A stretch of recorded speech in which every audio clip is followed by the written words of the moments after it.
Manhero akanaka vana vaMwari, toda kutenda Mwari mukati mamanhero anhasi. Tichitenda nyasha dzavo dzinoramba dzichitichengeta noupenyu hwatinopuwa. Zvimwe zvacho tisingakodzeri kupuwa upenyu, asi Mwari vanotiitira nyasha nemhaka yerudo rwavo rukuru rusingagoni kubhadharwa nezvose zvingava nemunhu. Dai Mwari vatiitira zvakanaka. Mukati mamanhero anhasi tichafamba nesubtopic inotiyo daidzira hondo nokuti mhandu yava pedyo. Mwari ngavatiitire zvakanaka mukati memanhero ano vadikani. Mwari vakuitirei nyasha, varambe vachitichengetedza kumativi mana. Ndaida kuudzai vana vaMwari, patakamboita first time yedu tichiita effort tichitaura nyaya yehondo iri pakati paSatani naMwari, tikavona kuti we are in a real war. Mwari ngavakuitirei zvakanaka. And the battlefield yachona, the battlefield is the planet. Bhora racho riri kukabwa munhu. Mwari ngavakuitirei zvakanaka. Nemhaka yekuti tinofanira kuruva in the good hands for us to score a win. Mwari vatiitirei nyasha vadikani. Madzimai, Mwari ngavakubatsirei. This is now high time for us to excel in Christianity. Tisimuke pakuziva Mwari. Tive matofo pane zvimwe zvose. Handisi kuti siyai. Ndiri kuti pazvinhu zvose kuziva Mwari ngakukure kudarika zvimwe zvose. Mwari vatiitire nyasha nokuti we are in a war. Tiri mukati mehondo. Regai guyogwa ndakanda pakati pedu. Hymn number 295. First stanza inoti, daidzira hondo nokuti mhandu yava pedyo. Simudzai mureza watenzi. Pfekai chishangu. Simbai mose, simbirai painzwi rake. Mwari vatiitire zvakanaka vadikani. Kana pane guyogwa ndinoda patime ino yatiri, this is the right song for the time. Nemhaka yei, nokuti Satan has declared a war against humanity. Nemhaka yei, nokuti Satan has declared a war against the families. Nemhaka yei, nokuti Satan has declared a war against the marriages. Nemhaka yei, nokuti Satan has declared a war against our children. Saka this song suits the time that we are living. Mwari vatiitire zvakanaka. Zvikainoimbi daidzira hondo. Haugoni kudanidzira hondo wakapfava. Haugoni kudanidzira hondo wakagara. Haugoni kudanidzira hondo usiri careful. But you need to announce that there is war. Ukaona munhu wodanidzira hondo is ready to protect him or herself. Regai ndikuudzei vadikani mukati mamanhero anhasi. We are in a war yatova serious. Kana tichitarira hondo iyi yava papeak point yokuti pane unofanira kuenda kuwinning line neunofanira kusara palosing line. Regai ndikuudzei vadikani, Satani pachake unoziva nguva. Bhaibheri shoko raMwari rinombotaura pamwe richiti zimudo rinoziva nguva, asi vanhu vangu havazivi nguva. Regai ndikuudzei vadikani, our God is coming soon and very soon. I want to see this man. I'm waiting for him for such a long time. I have suffered emotionally, physically. Zvose ndakazviona. Mwari ngavatibetsere mukati mamanhero anhasi. I need this man to come. Kana zvaibvira Mwari aiuya nesimba rangu, ndaimuisa chero nhasi, nokuti the world is now wicked. Ngaindikuudzeikani, children are dying every day. We are seeing it. Pamanyuzi tiri kuzviona hama dzangu. Danidzirai hondo.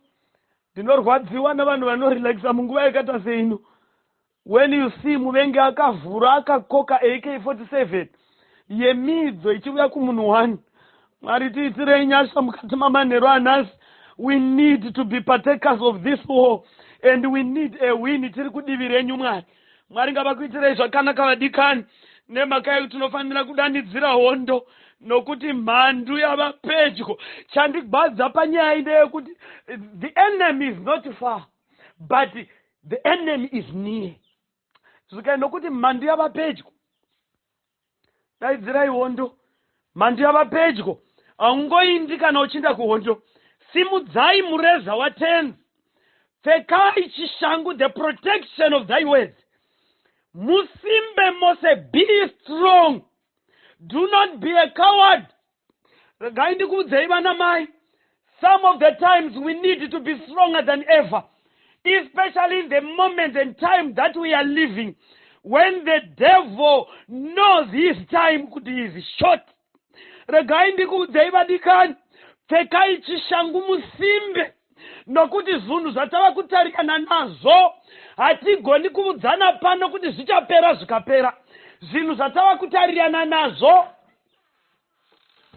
we cannot give one another assurance that it shall be over tomorrow and get over it.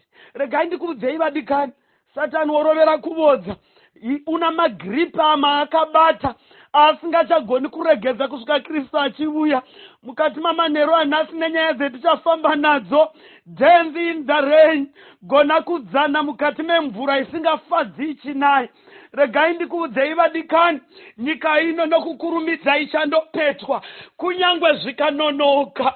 Mwari ngavawanike takabata pamupendero wavo. I cannot be moved away from Christ today, nokuti kwatabva ndokwavakure, kotoinda kwavapedo. Makafirwa vanamai, varume venyu vakakusiyai muchinamata Mwari.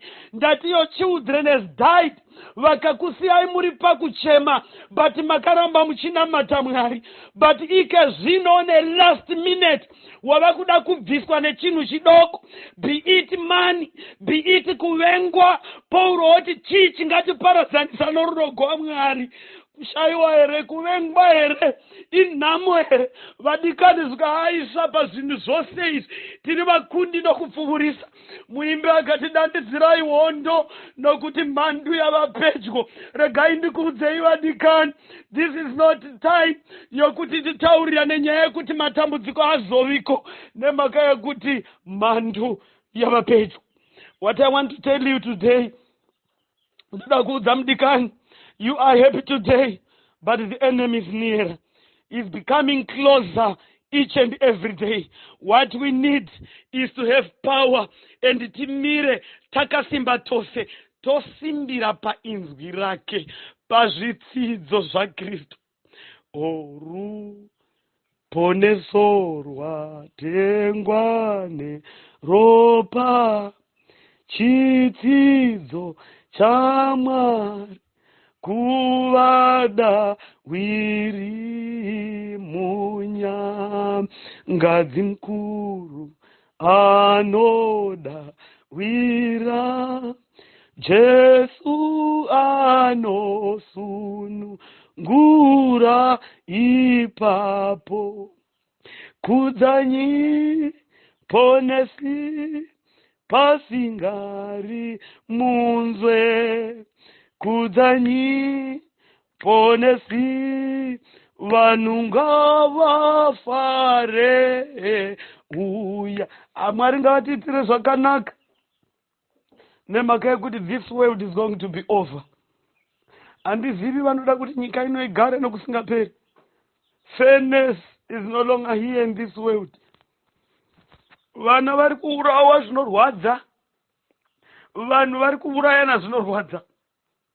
Hapana pakambokwirira reti yemedha yakakura zvakadai mukati menyika. Vana vaMwari, baba mukuru vachirazanya mwana womunun'una wavo, mwana achirazanya sekuru nana mbuya. Mwari ngatibatsire. Kana ukasabona the situation of this world, kushata kwaine kwaikuinda, ukasaiona ugoni kudanidzira hondo. But mukati mamanheru anhasi, daidzira hondo nokuti mhandu yava pedyo. At your doorstep, there's an enemy.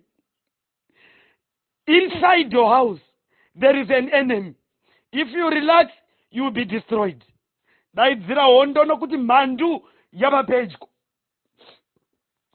Pakorasi inotiyo, vakani simudzai mureza, varwi simudzai mureza, lift up your flag, ionekwe.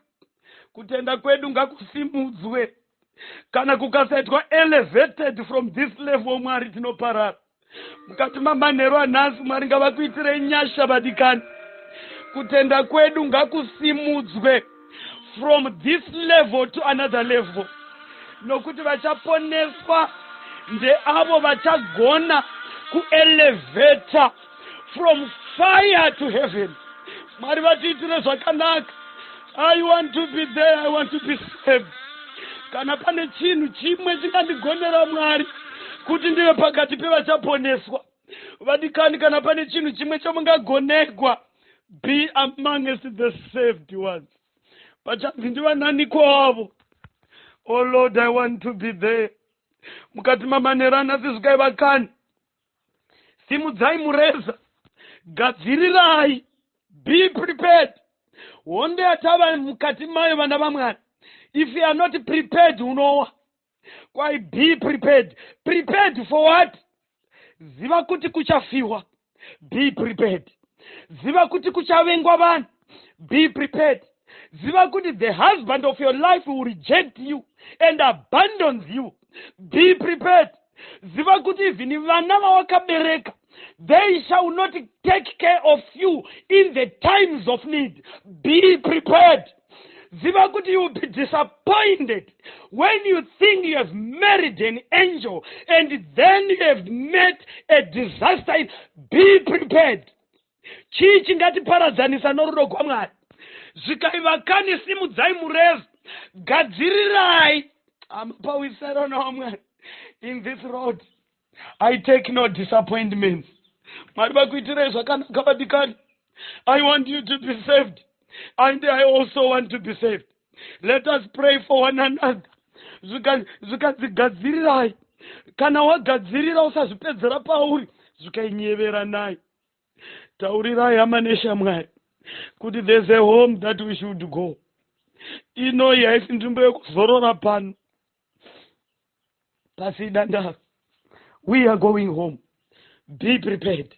Zvikaendai mberi muchidaidzira hosana, zvakabhenda, idaidzirai hosana muchipinda napakati. Ndosaka ndakakuudzai ndikati those who live for their marriages, they will be disappointed. Disappointed on this earth and get disappointed after this earth. Mwari ngavatibetsere. It is better for me to lose everything on the earth but win the eternal life, where I will be with my Savior for so many years. I can't wait to be with this man, the only man that will not disappoint us. Mwari ngavatibatsire vadikani, variko varume vane mwoyo yakaremegwa. Do not focus on this life only. Daidzira hondo nokuti mhandi yava pedyo, uye Kristu ndiye mutungamiriri wehondo.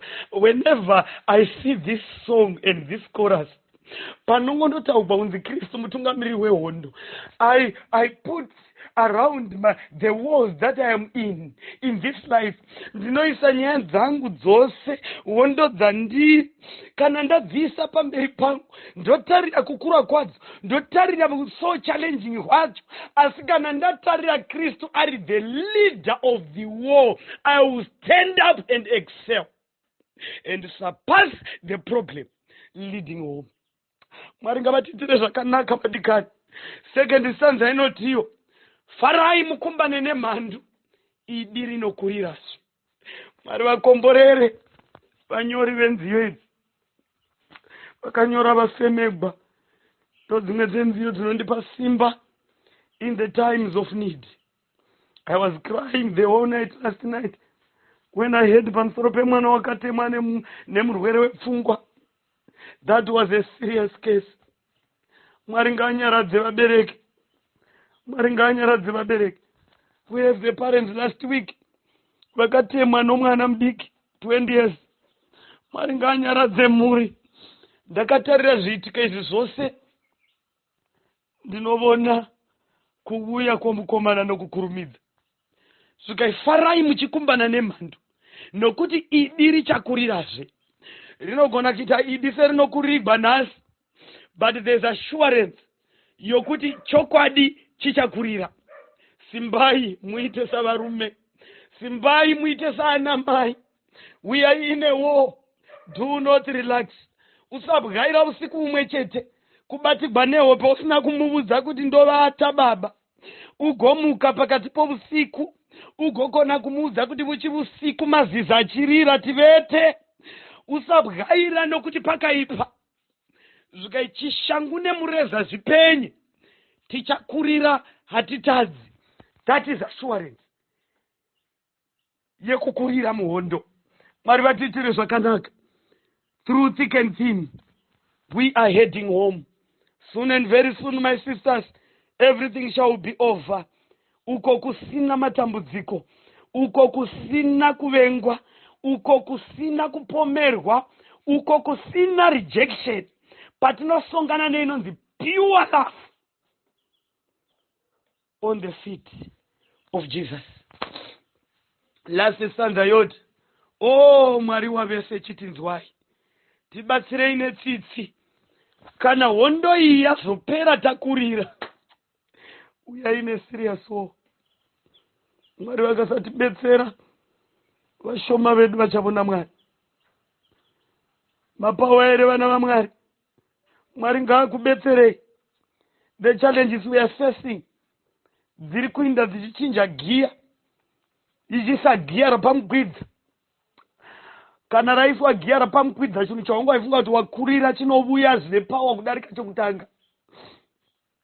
But panapa kwai, oh Mwari wavese, chitinzwai, tibatsirei netsitsi. Kana Mwari vakasatigwira, hatigoni kupabuda. Zvikai kana hondo yazopera, isu takurira, tichazopfekedzwa zviremba. Hallelujah to Jesus. I want to go home. I want to go home. I am one of those who are tired. This world is wicked. There is no happiness. Pane fare fare tindike. Vana vaMwari, we are being tried by all corners. From all corners, we are being tried. If your children are okay, then the marriage must be disorder. If the marriage is in order, the children will take drugs. Vachipinda kuita muka. Kana zvikasadero, you will face humiliation mukati menharaunda. Zvikasadero, unofanira kupomegwa. Zvikasadero, unofanira kubitiswa vana vana madzibaba akasiyana. Iwe usingadi uchitraya kuti zvinhu zvive right, because the world is wicked. Satan uri kurovera kubodza.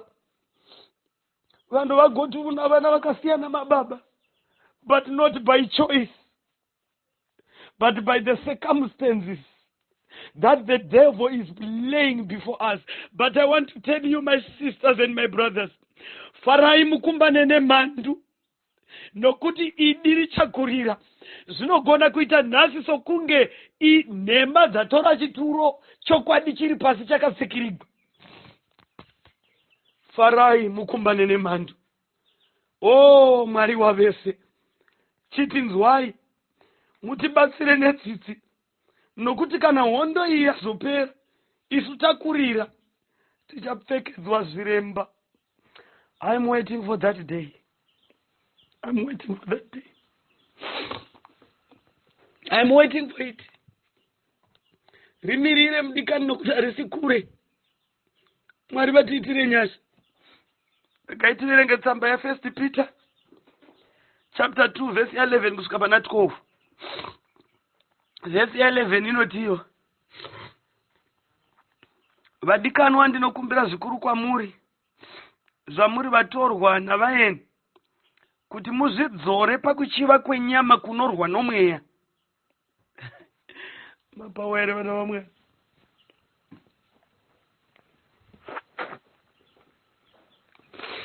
Pai vadikani, ndinokumbira zvikuru kwamuri, zvamuri vatorwa navaeni, kuti muzvidzore pakuchiva kwenyama kunorwa nomweya. Mufambire wenyu uve wakanaka pakati pavahedheni. Mapawa ere vadikani, ngatigadzire nzira dzedu, ngatigadzire nyaya dzedu naMwari. Let us make peace with God. Hazvifaniri kusvika zvinhu izvi kwokudzoka kwomuchinda uyu. Mufambiro wedu wakanyangara pakati kana kuti pamberi pavahedheni. I want you to make things right. Mufambiro wenyu uve wakanaka pakati pavahedheni, kuti pavanokupomerai vachiti munoita zvakaipa, varumbidze Mwari nezuva rokushanyira kana vachiona mabasa enyu akanaka. Mwari vakomborere kuverengwa kweshoko ravo. We are in this journey together, my sisters and my brothers. Oh, my children, we are in this journey together. My biological children, I need you to be there. I also want you to be saved. After so much suffering in this earth, you can be rejected for heaven. I need you to hear the message. Let us save on together. Tiponeswe tose. Kana pane chinhu chakanaka chamungandiitira, kuraramira Mwari, and be saved, I will be more than ever happy. Mwari vatitire zvakanaka vadikani. Let us pray for our children. Let us pray for our children. Let us pray for our husbands. Let us pray for our wives. Let us pray for one another. Mwari vatitire zvakanaka. Nyasha dzavo dzive nesu. Ngatinamatei. Musiko wokudenga nepasi. Mutsvene waIsraeri. Imi moga Alpha na Omega. Munoti pamavhara hapana unovhura, pamavhura hapana uchavhara. Ndinouya nokuzvirereka pamberi peushe bwenyu, tichidana nyasha norugare zvinobva kwamuri. This world is wicked. Children are dying like rats. Tibatsirei Mwari, nzwirai vana urombo. Musatendera Satani kuti medza tiri vapenyu. Nyasha dzenyu ngadziratidzwe, muchinjikwa wenyu usimudzwe. Avanoi vana mai, avanoi vana baba, avanoi vanakomana vedu navanasikana vedu, voisa vafudzi vesangano mukati mamavoko enyu. Do not forget them. Pamunorangarira nokunyora vanofanira kuponeswa, musavasiyavo ngavafanire Mwari. Munguva yamanheru ano, ndinonamatira nedzimhuri dzaurayigwa vana, mhuri dzaurayigwa hama, mhuri dziri panjodzi napakuchema. Those who are living in agony, I place them before thee. Nokuti ndimi Mwari munogona. Tarirai chirikadziyo ine misodzi pamatama Mwari. If you don't stand up for her, she will suffer for the rest of her life. Tarirai a single parent who has been rejected by many men. Vakamushandisa vakamurasha. She is crying day and night. If you don't give her a hand, who shall then give her strength?